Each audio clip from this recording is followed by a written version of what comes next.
આપણે પ્રકરણ 15 ની અંદર નવા ટોપિકની વાત કરીએ. આપણે અગાઉ વનસ્પતિમાં વૃદ્ધિની ક્રિયાને અસર કરતા બે પ્રકારના પરિબળોની વાત કરી. એમાં આપણે કીધું બાહ્ય પરિબળો અને બીજા અંદરના અથવા તો અંતઃ પરિબળો. બાહ્ય પરિબળોની અંદર આપણે 5 પરિબળોની વાત કરેલી, એનો આપણે ડિટેલમાં પણ અભ્યાસ કર્યો. એમાં એક છે પ્રકાશ, બીજું છે પાણી, ત્રીજું છે તાપમાન, ચોથું છે પોષક દ્રવ્યો, પાંચમું છે ઓક્સિજન.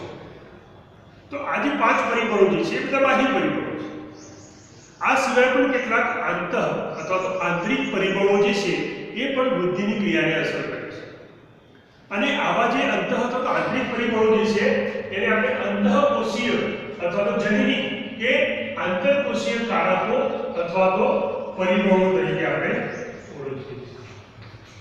તો આપણે અહીંયા વનસ્પતિની વૃદ્ધિની ક્રિયા પર અસર કરતા જે આ અંતઃકોશીય કે જનની કે પછી આંતરકોશીય અથવા તો અંતઃ પરિબળો કયા છે એની આપણે વાત. વિદ્યાર્થી મિત્રો, અહીંયા આગળ જે આંતરિક પરિબળો જે છે અથવા તો અંતઃ પરિબળો જે છે, જૈવિક પરિબળો પણ કહેવાય. તો એવા જે પરિબળો કારકો જે છે જેને કહેવામાં છે વનસ્પતિ વૃદ્ધિ નિયામકો, પ્લાન્ટ ગ્રોથ હોર્મોન્સ. ટૂંકમાં એની PGRS થી ઓળખવામાં આવે. તો આ વનસ્પતિ વૃદ્ધિ નિયામકો અથવા તેનું બીજું નામ છે વનસ્પતિ વૃદ્ધિ પદાર્થો અથવા તો એનું ત્રીજું નામ છે એને આપણે કહીએ છીએ વનસ્પતિ અંતઃસ્ત્રાવ ફાઇટો હોર્મોન્સ. વનસ્પતિ અને પ્રાણી બંનેમાં વૃદ્ધિની ક્રિયા કરવા અથવા વૃદ્ધિની ક્રિયા માટે હોર્મોન્સ જવાબદાર છે, અંતઃસ્ત્રાવ જવાબદાર.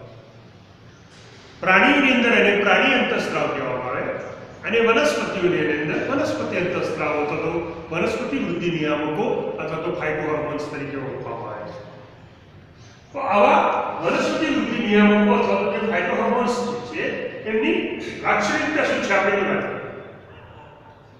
વનસ્પતિ કે પ્રાણી કોઈ પણ સજીવમાં ઉત્પન્ન થતા આવા વિશિષ્ટ પ્રકારના જે રસાયણો જે છે એ રસાયણોને આપણે અંતઃસ્ત્રાવો તરીકે ઓળખીએ છીએ.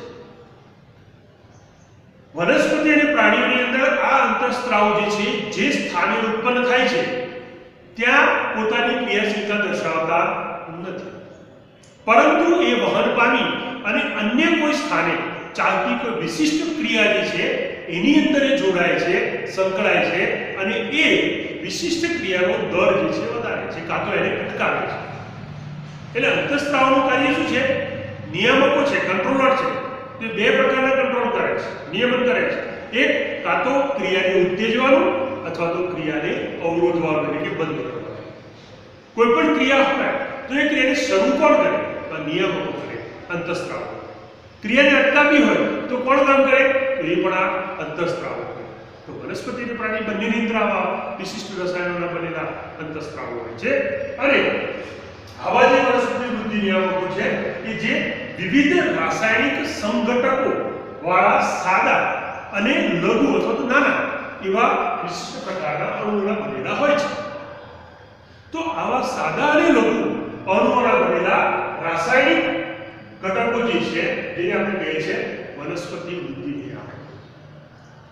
પ્રાણીઓની અંદર આવા વૃદ્ધિ નિયામકો જે છે એ એક ચોક્કસ પ્રકારની રચના જેને ગ્રંથિ કહેવામાં આવે, ગ્રંથિની અંદર ઉત્પન્ન થાય છે. આપણે આગળ પ્રાણી પેશીની અંદર ગ્રંથિઓની વાત કરી અને આવા પ્રાણીની અંદર જુદા જુદા અંગોમાં આવેલી જે ગ્રંથિઓ છે કે અથવા હૃદય છે, જઠર છે, કિડની છે વગેરે પણ આવા વિશિષ્ટ પ્રકારના રસાયણો ઉત્પન્ન કરે છે. વનસ્પતિની અંદર પણ કેટલાક અંગોની અંદર આવા વિશિષ્ટ પ્રકારના રાસાયણિક સંઘટકો જે છે ઉત્પન્ન થાય છે. હવે આવા જે વનસ્પતિની અંદર જોવા મળતા જે વિશિષ્ટ પ્રકારના જે રાસાયણિક ઘટકો જે છે એ બધાને જુદા જુદા પ્રકારના વિઘટનો છે. અને આવા જુદા જુદા પ્રકારના જે વિઘટનો જે છે એમાં એક છે ઇન્ડોર સંયોજનો. આ ઇન્ડોર સંયોજનો જે છે એને આપણે IAA તરીકે ઓળખીએ છીએ અને IAA નું ફૂલ ફોર્મ છે ઇન્ડોર 3 એસિટિક એસિડ. તો ઇન્ડોર 3 એસિટિક એસિડ જે છે એ ઇન્ડોર પ્રકારનો વિઘટન પામેલ રસાયણ છે. એ જ રીતે બીજું છે એડેનિનમાંથી વિઘટન જે છે પામેલા અથવા ઉત્પન્ન થયેલા હોય. એડેનિન શું છે? આપણે નવમા પ્રકરણની અંદર ભણ્યા છે નાઇટ્રોજન બેઝ, અને એ નાઇટ્રોજન બેઝના બે પ્રકાર પ્યુરિન અને પિરિમિડિન. એમાં પ્યુરિનના પ્રકાર આવતા હતા એડિનિન, ગ્વાનિન અને જ્યારે પિરિમિડિનના બે પ્રકાર હતા થાઇમિન અને યુરેસિલ. તો આ એક વિશિષ્ટ પ્રકારનો નાઇટ્રોજન બેઝ છે એડિનિન, અને એ એડિનિનમાંથી વિઘટન પામેલ આવા વિશિષ્ટ રસાયણ છે જેને કહેવાય NH2 NH2 આખું નામ છે એનું ફલ્ક્યુરાઇલ એમિનોપ્યુરિન.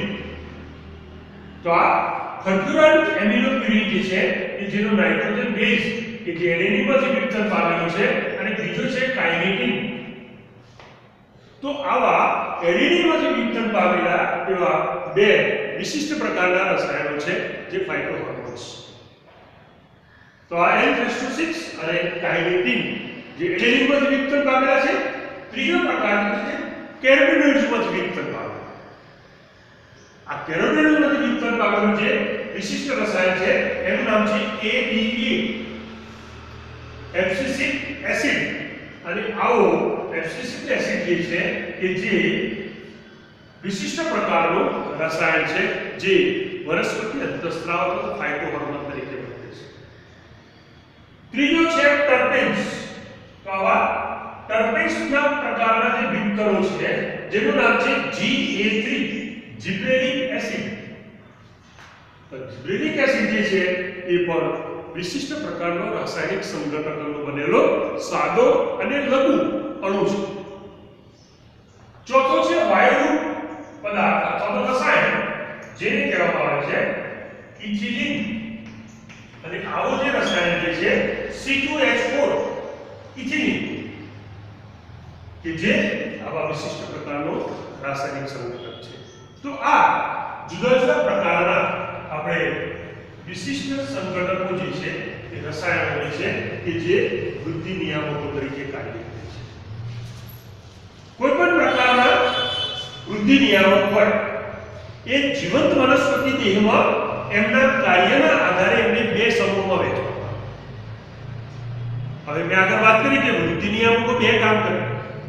એક વૃદ્ધિ પ્રેરક તરીકે, વૃદ્ધિ પ્રેરક એટલે રાસાયણિક ક્રિયાને ઉત્તેજવાનું કામ કરે, અને વૃદ્ધિ અવરોધક રાસાયણિક ક્રિયાને અટકાવવાનું, બંધ કરવાનું કામ કરે. તો આ જીવંત વનસ્પતિઓની અંદર આવા જે વૃદ્ધિ પ્રેરક રસાયણો જે છે એ એમના કાર્યના આધારે એમને બે સમૂહમાં વહેંચવામાં આવે છે. એમાંનો એક સમૂહ જે છે જે વૃદ્ધિ પ્રેરક ક્રિયાવિધિ સાથે સંકળાયેલ સમૂહ. એવા રસાયણો કે જે વૃદ્ધિની ક્રિયાને પ્રેરવા અથવા તો વૃદ્ધિની ક્રિયાને ઉત્તેજવાની ક્રિયા સાથે સંકળાયેલા હોય, જેમ કે કોષ વિભાજનની ક્રિયા, કોષ વિસ્તરણની ક્રિયા, કોષ નિર્માણની રીત, આવર્તનીય વૃદ્ધિ, કે પુષ્પસર્જન, ફળ અને બીજના નિર્માણ. આ બધી વૃદ્ધિની ક્રિયાઓ છે. જેની સાથે સંકળાયેલા આવા વિશિષ્ટ પ્રકારના વનસ્પતિ વૃદ્ધિ નિયામક અથવા હોર્મોન્સ જે છે એમને કહેવામાં આવે છે વૃદ્ધિ પ્રેરક અંતઃસ્ત્રાવો. અને આવા વનસ્પતિની અંદર ત્રણ વૃદ્ધિ પ્રેરક અંતઃસ્ત્રાવો છે.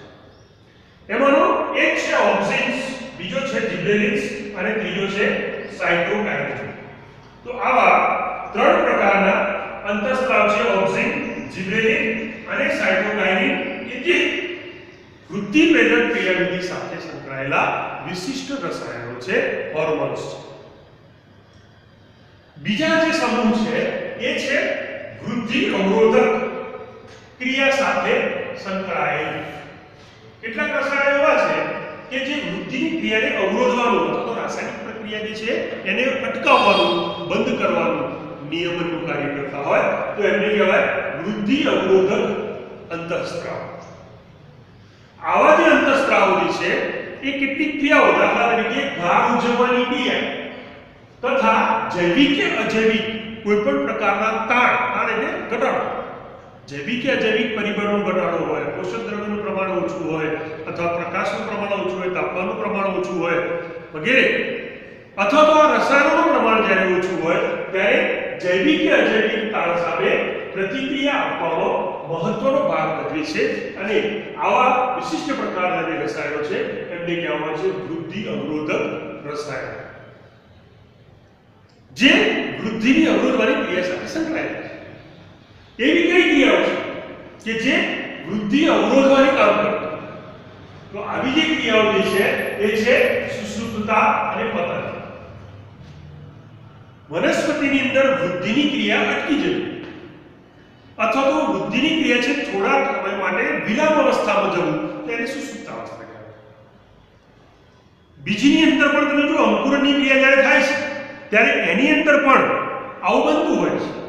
કેટલાક બીજ એવા છે કે એને જરૂરી પરિબળો મળે તેનો અંકુરણ થઈ શકે, પણ બીજને અંકુરણ માટે જરૂરી પરિબળો અથવા પરિસ્થિતિઓ પ્રાપ્ત ન થાય ત્યારે બીજનું અંકુરણ થતું નથી. તો એને સુષુપ્ત અવસ્થા કહેવાય.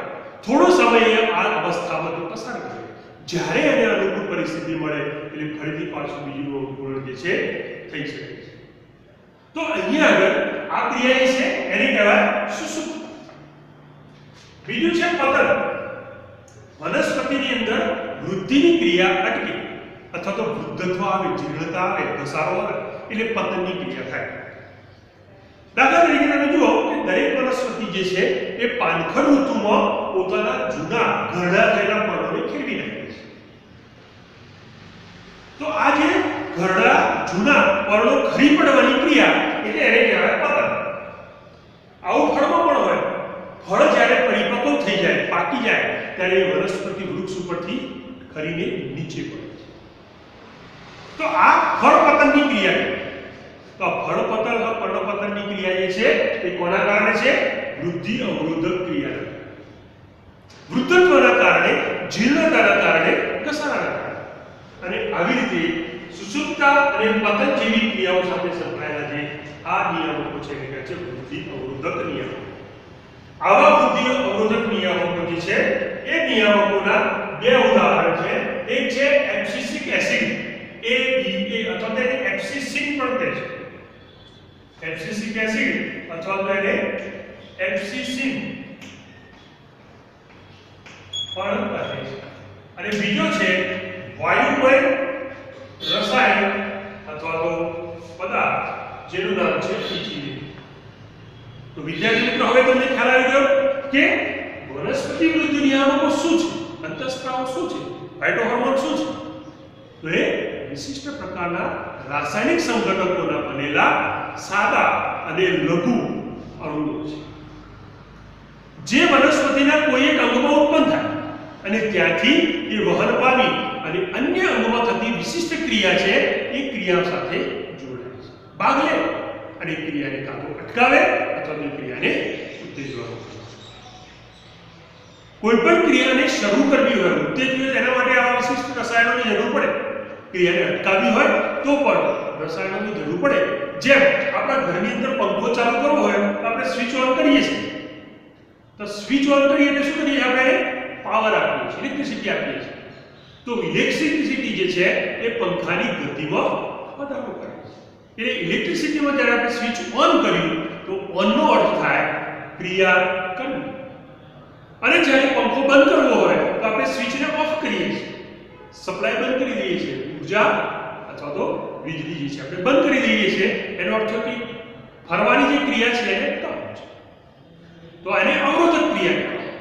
તો વનસ્પતિ અંતઃસ્ત્રાવ અથવા પ્રાણી અંતઃસ્ત્રાવ આ અવરોધક અને ઉત્તેજન બંને ક્રિયા સાથે સંકળાયેલા છે જેને કહેવાય છે પ્રતિપોષી નિયમન.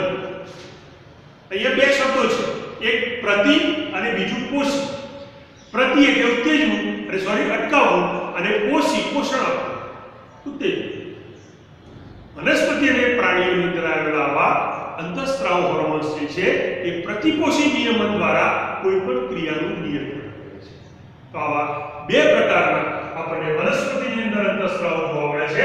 એમાં એક વૃદ્ધિ પ્રેરક પ્રકારના અને બીજા છે વૃદ્ધિ અવરોધક. વૃદ્ધિ પ્રેરકના ત્રણ ઉદાહરણ છે, ઓક્સિન, જિબરેલિન અને સાયટોકાઇન. જ્યારે વૃદ્ધિ અવરોધક જે છે એના બે ઉદાહરણ છે, એબ્સિસિક એસિડ ABA અથવા એબ્સિસિન અને બીજો છે ઇથિલિન. આ જે અવરોધકો જે છે એ વૃદ્ધિની પ્રક્રિયાને વ્યાપક રીતે એટલે કે અવરોધવાનું કામ કરે છે. વૃદ્ધિની ક્રિયાને અટકાવવાનું કામ કરે. વ્યાપક એટલે મોટા પ્રમાણમાં. વ્યાપક રીતે અવરોધે છે એટલે એને વૃદ્ધિ અવરોધક કહેવાય છે. તો આ વાત થઈ વનસ્પતિના વૃદ્ધિ પદાર્થો અથવા તો અંતઃસ્ત્રાવો, હોર્મોન્સ અથવા તો નિયામકો કે જે અંતઃકોષીય અથવા તો જનીનિક કે આંતરકોષીય કારક અથવા તો પરિબળો છે જે વૃદ્ધિની ક્રિયાને અસર કરે છે. જો આ રસાયણો યોગ્ય સમયે વૃદ્ધિની ક્રિયાની અંદર સંકળાય તો વૃદ્ધિની ક્રિયા વધશે. જો આ રસાયણો પ્રાપ્ત ન થાય તો પૂરતા પ્રમાણમાં પ્રાપ્ત ન થાય તો ક્રિયા થશે નહીં, અને અપૂરતા પ્રમાણમાં પ્રાપ્ત થશે તો ક્રિયા ધીમી થશે અથવા તો ઓછા દરે થશે. તો આવા વિશિષ્ટ પ્રકારના જે રાસાયણિક સંઘટકો છે કે જે સાદા અને લઘુ અણુઓના બનેલા છે જેને આપણે વનસ્પતિ અંતઃસ્ત્રાવો કહીએ છીએ. વિદ્યાર્થી મિત્રો, વનસ્પતિ અંતઃસ્ત્રાવો અંગેના સંશોધનો પણ થઈ થોડી સામાન્ય માહિતી આપણે આ અંતઃસ્ત્રાવો જે છે પ્રેરક અને અવરોધક એના સંશોધન અંગેની માહિતી આપી છે. જુદા જુદા પ્રકારના જે 3A અને 2A 5 મુખ્ય સમૂહો છે. વૃદ્ધિ નિયામકોના સમૂહ કેટલા છે? 5. અને એ 5 સમૂહના પ્રત્યેકનું સંશોધન તમે જુઓ તો આકસ્મિક રીતે થયેલું છે. તો ચોક્કસ ઇરાદાપૂર્વક સંશોધન થયેલું નથી, પણ આકસ્મિક સંયોગ ધરાવે છે. એટલે કે એનું સંશોધન શોધ જે છે આકસ્મિક રીતે થઈ છે. ઘણા બધા વૈજ્ઞાનિકોએ આ સંશોધન અંગે કોઈ સિરિયસલી પ્રયત્ન કરેલો નહોતો. સૌપ્રથમ આપણે જુદા જુદા સમૂહો જે છે એમાં પહેલા વાત કરીએ આપણે ઓક્સિન. ચાર્લ્સ ડાર્વિન અને એમના પુત્ર ફ્રાન્સિસ ડાર્વિન જે છે એ આનુવંશિકતા અંગેના પ્રયોગો પોતાના પ્રયોગશાળાની અંદર કરતા. ત્યારે એ દરમિયાન પોતાના પ્રયોગોના સંશોધનો દરમિયાન એમણે નિરીક્ષણ કર્યું કે કેનેરી ઘાસ, એક ઘાસ છે, વનસ્પતિ છે, ઘાસ પ્રકારની, એનું નામ છે કેનેરી. આ કેનેરી ઘાસના ભ્રૂણાગ્ર ચોલ, કોલિઓપ્ટાઇલ, ભ્રૂણાગ્ર ચોલ એટલે શું? તો જે પ્રકારનો જે ટોચનો ભાગ જે છે એને ભ્રૂણાગ્ર ચોલ કહેવાય. આપણે અગાઉ 5મા ચેપ્ટરની અંદર બીજની આંતરિક રચના ભણેલા છે. એમાં આપણે દ્વિદળી વર્ગની બીજની રચના ભણેલા, ત્યારે એની અંદર આપણે જોયું કે બીજની અંદર 2 ભાગ આવેલા છે, 2 વિશિષ્ટ રચનાઓ આવેલી છે. કઈ તો એક છે ભ્રૂણમૂળ અને બીજું છે ભ્રૂણાગ્ર. આ ભ્રૂણમૂળ અને ભ્રૂણાગ્રની ફરતે રક્ષણાત્મક આવરણ આવેલું હોય. મૂળની ફરતે આવેલું આવરણ જે છે એને આપણે ભ્રૂણમૂળ ચોલ કહેતા હતા, અને ભ્રૂણાગ્રની આગળ આવેલું જે રક્ષણાત્મક આવરણ છે એને આપણે ભ્રૂણાગ્ર ચોલ. આ ભ્રૂણાગ્ર જે છે એમાંથી હવાઈ ભાગ પ્રરોહ ઉત્પન્ન થાય, પ્રકાંડ ઉત્પન્ન થાય, જ્યારે ભ્રૂણમૂળ જે છે એમાંથી જમીનમાં વિકસતો ભૂમિય ભાગ મૂળ ઉત્પન્ન થાય. તો આ કેનેરી ઘાસના જે છોડ છે એ છોડના જે જમીનમાંથી બહાર આવેલી જે પ્રકાંડ પ્રરોહ જે છે એ પ્રરોહની ટોચનો ભાગ એટલે એને કહેવામાં આવે છે ભ્રૂણાગ્ર ચોલ. તો અહીંયા આકૃતિની અંદર મેં બતાવ્યું છે, આ છે ભ્રૂણાગ્ર ચોલ, ટોચનો ભાગ. અથવા તો એના માટે બીજો શબ્દ વપરાયો છે પરિવેષ્ટક. તો આ કેનેરી ઘાસ જે છે એની ટોચનો ભાગ જે આપણે કહીએ છીએ ભ્રૂણાગ્ર ચોલ એ પ્રકાશના સ્ત્રોત તરફ વિકાસ પામે છે. જ્યારે એ પ્રયોગો કર્યા ત્યારે એમને જોયું કે આ કેનેરી ઘાસ જે છે એનો જે ભ્રૂણાગ્ર ચોલ જે છે એ ભ્રૂણાગ્ર ચોલ પ્રકાશ તરફ વિકાસ પામે છે, અને એ વિકાસ એકધારી વિકાસ કેવો છે? એકધારી પ્રતિક્રિયા સ્વરૂપે આપણે દર્શાવતો જોવા મળે. અને આ પ્રકાશ ઉદ્ગમ તરફ ભ્રૂણાગ્ર ચોલ જે છે એ વૃદ્ધિ પામે છે, ત્યારે કે ભ્રૂણાગ્ર ચોલ જે છે એ પ્રકાશની દિશા તરફ વળાંક પામે છે. અગાઉના ધોરણની અંદર તમે પ્રાથમિક ધોરણની અંદર આ અંગેના પ્રયોગો તમને ભણવામાં આવ્યા છે. વનસ્પતિના બીજને તમે ખુલ્લા સૂર્યપ્રકાશની અંદર ઉગાડો અને બીજું એ જ બીજને તમે અંધકારની અંદર ઉગાડો. ખુલ્લા સૂર્યપ્રકાશની અંદર ઉગતું બીજ જે છે જ્યારે બીજાંકુરણ થશે ત્યારે એનો હવાઈ ભાગ પ્રવાહ જે છે એ સીધો વિકાસ પામશે અને જે બાજુ સૂર્યપ્રકાશ હશે એ બાજુ એનો ટોચનો ભાગ જે છે વળાંક ધરાવતો હશે. તમે સૂર્યમુખીના પુષ્પોમાં જોયું છે સવારની અંદર જ્યારે સૂર્ય ઉગે ત્યારે તમે જોજો એ પુષ્પ જે બાજુ સૂર્ય ઉગશે એ દિશા તરફ પોતાનો ભાગ જે છે વળાંકમાં ઉગશે. જેમ જેમ સૂર્ય ફરતો જશે પુષ્પ જે છે એની દિશા તરફ વળતું જશે. તો અહીંયા આપણે આવું છે. હવે આપણે બીજું એક બીજ કે જે અંધકારમાં ઉઘાડે છે એને આપણે બોક્સની અંદર મૂકીએ અને એક બોક્સ ઉપર હોલ પાડી અને એને પ્રકાશ આપીએ તો તમે જોજો એ બીજ જે દિશા તરફ પ્રકાશ આપતો હશે ત્યાં આગળ એ વિકાસ પામતો જશે. હવે અહીંયા આગળ પણ આ જ વસ્તુ જોવા મળે. આ કેનેરી ઘાસનો એક આકૃતિ એ આપી છે એનો ગોળાકાર ચોરસ છે. આ જે બતાવ્યું છે પ્રકાશની દિશા બતાવી છે. જ્યારે પ્રકાશની દિશા જે તરફ હશે ત્યારે આ ગોળાકાર ચોરસ સીધો વિકાસવાળા માટે પ્રકાશની દિશા તરફ વળાંક. બીજા પ્રયોગમાં એમણે શું કર્યું કે આ જે ટોચનો ભાગ છે એને કાપી નાખ્યો. આ શું છે? ટોચનો કાપેલો ભાગ છે. અને ત્યાર પછી એમણે જોયું કે આ જે પરિવેષ્ટક અથવા ટોચ જે છે એનું કોઈ પણ દિશા તરફ આવર્તન થતું નથી. પ્રકાશ તરફ એનું આવર્તન થતું નથી. પ્રકાશ આ બાજુથી આવે તો આ ગોળાકાર ચોર જે છે એ આ તરફ કે આ તરફ વળાંક દર્શાવતું. એમને ત્રીજો એક પ્રયોગ એમાં એમણે શું કર્યું આ જે ગોળાકાર ચોર જે છે એના ઉપર એક આવું કવર લગાવ્યું. પ્રકાશ દાખલ ન થઈ જાય એવું એક કવર ટોચના ભાગ ઉપર આમ ટોપી જેવું પહેરાવ્યું. અને એમને જોયું કે આ જે ટોચનો ભાગ છે કે જે કાપેલો હતો એના ઉપર આ કવર ચડાવ્યું અને પછી એના પર પ્રકાશ આપાત કરવામાં આવ્યો તો એ ટોચનો ભાગ જે કપાયેલો હતો એના પર કવર કરેલું હતું એ પણ કોઈ પણ દિશા તરફ આવર્તન બતાવતો. ચોથો પ્રયોગ એમણે એવો કર્યો કે આવો જ ટોચ ધરાવતો ગોળાકાર ચોર કેનેરી ઘાસનો લીધો અને એના ઉપર એમને આ રીતે કવર ચડાવ્યું અને પછી એના પર આ રીતે પ્રકાશ આપાત કર્યો તો કવર ચડાવેલું હોવા છતાં આ ગોળાકાર ચોર જે છે એ પ્રકાશની દિશા તરફ વળાંક. એટલે તમે જોઈ શકો છો આકૃતિ A અને D બંનેમાં ટોચ છે, ગોળાકાર ચોર છે, પરિવેષ્ટક છે, એકમાં ખુલ્લું છે બીજામાં કવર લગાવ્યું છે છતાં પણ એ ગોળાકાર ચોર જે છે એ પ્રકાશની દિશા તરફ વળાંક પામે છે. આને કહેવાય પ્રકાશાનુવર્તન. શું કહેવાય ને? પ્રકાશાનુવર્તન. જ્યારે આકૃતિ B અને C માં તમે જુઓ B માં ટોચ કાપી નાખીશ તેનું કોઈ આવર્તન જોવા મળતું નથી. એ B ના ઉપર કવર લગાવ્યું તો પણ એમાં કોઈ આવર્તન જોવા મળતું નથી. તો આ વૈજ્ઞાનિકોએ આ પ્રયોગો પરથી એવું વિચાર્યું કે આ કેનેરી ઘાસના જે ગોળાકાર ચોર છે એના ટોચના ભાગની અંદર કોઈ એવા વિશિષ્ટ રસાયણ છે કે જે આ ગોળાકાર ચોરને પ્રકાશની દિશા તરફ વળાંક માટે પ્રેરે છે.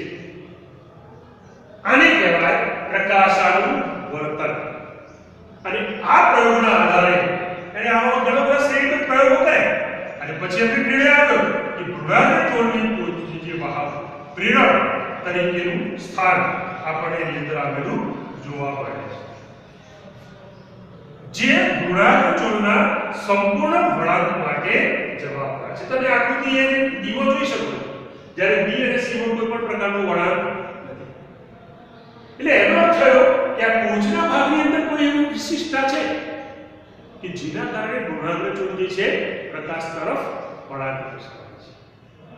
વૈજ્ઞાનિકોએ આ ટોચના ભાગનું સંશોધન કર્યું અને જોયું કે ટોચના ભાગની અંદર એવું વિશિષ્ટ પ્રકારનું રસાયણ છે કે જેના કારણે ટોચનો ભાગ જે છે પ્રકાશાનુવર્તન દર્શાવે છે. અને આ ટોચના ભાગની અંદર જે રસાયણ મળ્યું એ ઓક્સિન નામના અંતઃસ્ત્રાવ કે જે ઇન્ડોર સંયોજન પ્રકારનું રસાયણ. ઓક્સિનનું અલગીકરણ સૌપ્રથમ કરનાર વૈજ્ઞાનિકનું નામ છે FW વેન્ટ. ઓક્સિજનનું સૌપ્રથમ અલગીકરણ જો કોઈએ કર્યું હોય અથવા અલગ પાડ્યું હોય તો એ વૈજ્ઞાનિકનું નામ છે FW વેન્ટ. આ FW વેન્ટ નામના વૈજ્ઞાનિકે ઓક્સિજનને જવના બીજાંકુરણ એમને જવનો ઉપયોગ કર્યો. ચાર્લ્સ ડાર્વિન અને એના પુત્રએ કેનેડિકાસનો ઉપયોગ કર્યો. પોતાના પ્રયોગમાં કેનેડિકાસ લીધો. જ્યારે FW વેન્ટે જવ વનસ્પતિ જે છે એના બીજના અંકુરણ જે છે એનો ઉપયોગ કર્યો. અને જ્યારે બીજનું અંકુરણ થયું જવમાં ત્યારે એમણે જોયું કે આ ગોળાકાર છોડનો અગ્રસ્ત ભાગ એટલે કે ટોચ અથવા તો પરિવેષ્ટક જે છે એ પરિવેષ્ટકમાંથી આ પ્રકાશ તરંગનું આવર્તન જોવા મળ્યું અને આ જવના પરિવેષ્ટકમાંથી આ ઓક્સિન નામના અંતઃસ્ત્રાવનું આ FW વેન્ટ નામના વૈજ્ઞાનિક દ્વારા અલગીકરણ વનસ્પતિમાં આ સૌપ્રથમ શોધાયું. પછી અન્ય વનસ્પતિઓની અંદર આ પ્રયોગો કરવામાં આવ્યા અને એમાંથી પણ આવા જ પ્રકારનું વિશિષ્ટ રસાયણ ઓક્સિન છે. ત્યાર પછી વૈજ્ઞાનિકોએ પ્રાણીઓમાં પ્રયોગો કરી અને આવા વિશિષ્ટ પ્રકારના રસાયણોના સંશોધનો કર્યા જે આપણે આગળ જુદા જુદા જે આ 5 સમૂહના વનસ્પતિ અંતઃસ્ત્રાવો જે છે એ અંતઃસ્ત્રાવોના આપણે જ્યારે લાક્ષણિકતાઓની અથવા એની દેહધાર્મિક અસરોની વાત કરીશું ત્યારે એ મુદ્દાની અંદર આપણે એની વધારે ડિટેલમાં વાત કરીશું. તો આ છે વનસ્પતિ વૃદ્ધિ નિયામક ઓક્સિનનું સંશોધનનો સામાન્ય પૂર્વ માહિતી. ઓક્સિનની શોધ જે છે એ સૌપ્રથમ કરનાર વૈજ્ઞાનિક ચાર્લ્સ ડાર્વિન અને પુત્ર ફ્રાન્સિસ ડાર્વિન હતા. પણ એનું અલગીકરણ કરનાર કોણ હતો? તો એ છે FW વેન્ટ.